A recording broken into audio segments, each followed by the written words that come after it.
Ha? Ne oldu orası? Kıtay girge et bayla. Sizin kolunuz sulu oladı. Şartın öce zaten işte ismini. Buna vardı bu. Ha.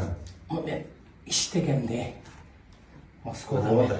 Ton euro nezesine. Kıtır bağlan yerim kaldı. Tamam ben teşekkür de. Sen ayakta teşekkür ederim. Sen az daha caylaysın. Ben teşekkür de.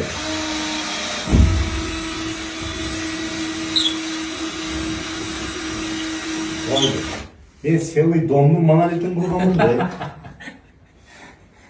O sement diye ha. Kimdin o anda bak calaka domsaldan o He. vakti. İştegensin mi? İştegendim de. Ponlu manalitin benim programım. O malda kolum cuka öyle. Ha, olacak hadi.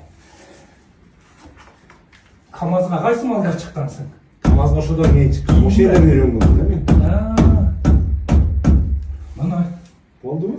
Ha titriyor ertege. Sızgış bol bal. Ertege cazitti. He. Sen eskan Çorukta salı. Buna şehirde tırmasın özün. Çorukta salı var. Bak. Onlar gelgende kaç bağın ana kaç pay jakşılattı bunu. Beşiktaş soramadım lan. İşte teş düz bırak bu.